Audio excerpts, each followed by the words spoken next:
And Kyle from the Wisconsin Institute for Law and Liberty, he's the director of policy, has a new, not even study, this is more like a structure of reform that can be literally cut and paste into legislation that reduces the burden of regulation in Wisconsin. Great to have you, Kyle. Thanks for joining me.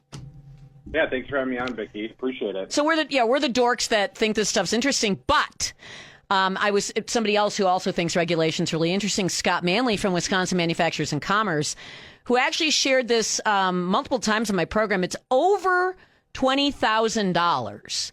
Just regulation costs over $20,000 to put somebody to work in a basic manufacturing operation in Wisconsin before you even pay them 1 cent of salary or benefits, just to comply with red tape.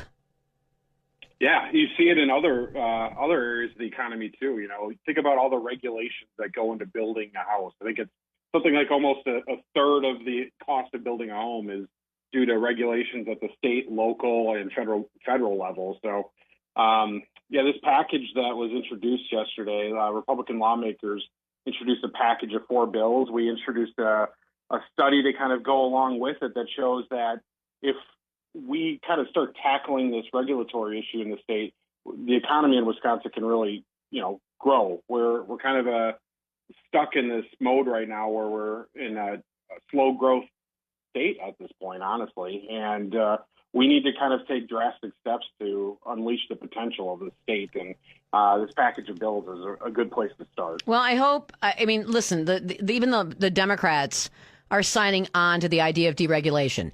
In fact, we saw Illinois, of all places, when J.B. Pritzker says we're going to need to start to deregulate the utility monopoly, or we're going to try to strip away red tape to try to attract businesses into our high-tax state called Illinois, and Tony Evers and the Democrats are determined not to do it.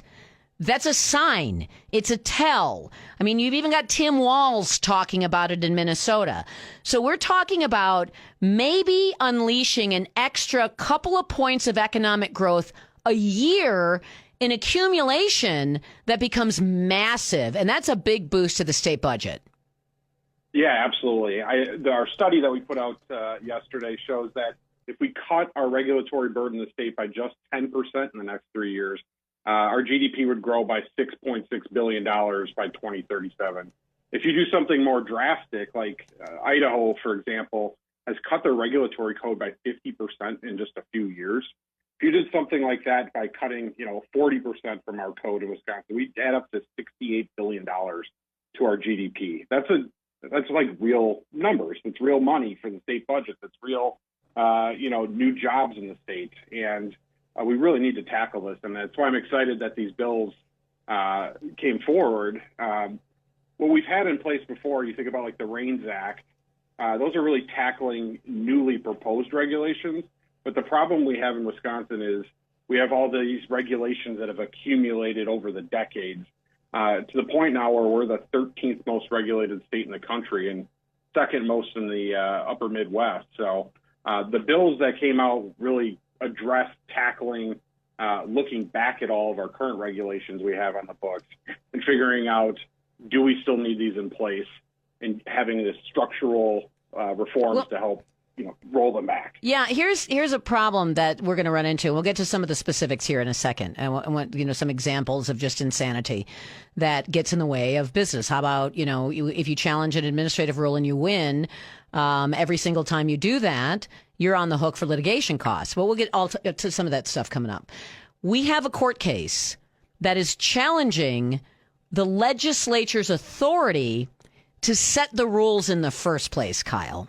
And if that goes badly, and the expectation is it could very easily go badly because it's a left-wing majority on the Wisconsin Supreme Court, then you're going to have, I don't even know how the legislature is going to cope with that, because all of this assumes that they still have the authority to oversee regulations.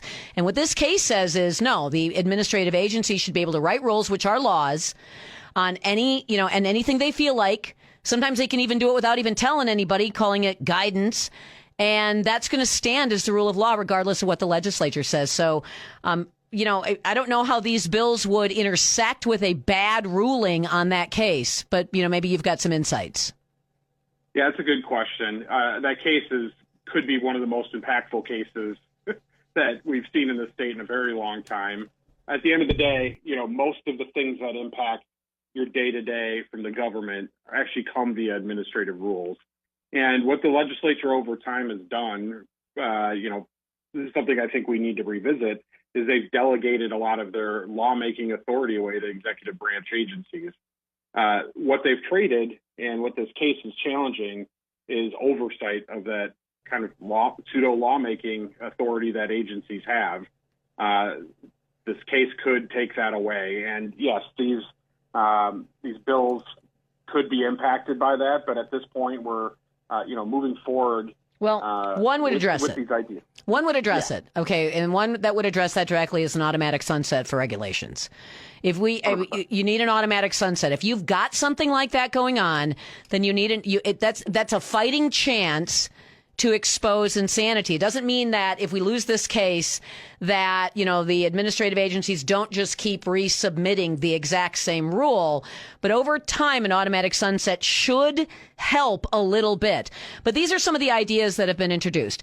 New regulations go under the REINS Act. They have to be a certain amount in cost. Number one, that's already in the law. Number two, net zero cost of regulation. Number three, automatic sunsets, particularly for emergency rulemaking. That's only got a 6-month lifespan on it. And what are some of the other things that we're talking about? Yeah, so I think you look at the two biggest bills in this package. The first one is a sunset review. So what would happen under this bill? Every 7 years, agencies would come forward to the legislature and have to make the case for why their regulation should continue existing or not. I think if you have proactive agency heads, it's a real opportunity to go in and cut the fat where it's really harming people. So this creates a structural process to review every single regulation on the books on a 7-year cycle. And we thought 7 years was a good number. It'll ensure that the legislature actually has enough time to spend and actually review these regulations instead of just rubber stamping them, and gives agencies enough time to prepare. The other big one is the net zero regulatory budgeting. So this is basically a supercharged REINS Act, right? Basically says that you cannot pass a new regulation with that imposes a cost on normal Joes like us or businesses without offsetting that cost in another manner. You can bypass that, but the legislature has to take a vote of the full legislature for that to move forward. So those are the two big things. I think the sunset will help tackle the problem that we have of all this regulation that's accumulated over decades. And the regulatory budgeting bill will help kind of stop new costly regulations from going into effect without tackling the actual costs. Well, yes, you're right. Not just the sunset, but that net zero bill. Again, Tony Evers, if he's smart, he takes ownership of this because of this court case that we have been referring to in the segment, that he would take ownership of this and he would say, this gives the legislature some control. He wants all of this control, but this gives us the ability not to let, embedded bureaucrats that will long survive any Democrat or Republican administration who are unelected from total authority over what the cost of doing business and living in Wisconsin is going to be. So if he's smart, he does this to help sort of blunt the impact of what that court case could do. He's bringing that case, so he definitely wants this sort of unlimited authority of regulatory agencies. But, it also, I don't know, it would go so badly so fast for Wisconsin if we did that unless we have some sort of mechanism to sort of, pull the reins back a little bit on the horse, we're kind of, we'll be Illinois and then some soon. Yeah, it's a little scary proposition, and we'll continue fighting the good fight here at Will when a lot of these illegally promulgated rules come up. But I'm hopeful that the court will be wise, not optimistic, but hopeful, and not go too far in their ruling and taking away these powers, because you need to have a balance of these separation of powers to ensure, that the legislature hasn't delegated too much of their authority away. So one of the other bills that is out there, too, as you mentioned, deals with emergency rulemaking. We've seen a lot of growth in agencies using their emergency powers to pass rules. And why this matters, it bypasses a lot of the procedural steps that allow the public to get input into the rule making process. So the bill we put forth is going to ensure that they can't skip a lot of these processes. It puts a time limit on the number of months that you can have an emergency rule to ensure that the agencies stop abusing this process and actually only use it for emergencies. Well, yeah, and that in emergency rulemaking, which was abused, the most obvious way it was abused was during COVID. Emergency rulemaking might be something that would be sufficient and appropriate for a constitutional amendment to say only in actual emergencies. So what are actual emergencies? 100 tornadoes hit Wisconsin. Ebola is raging through the state, something like that.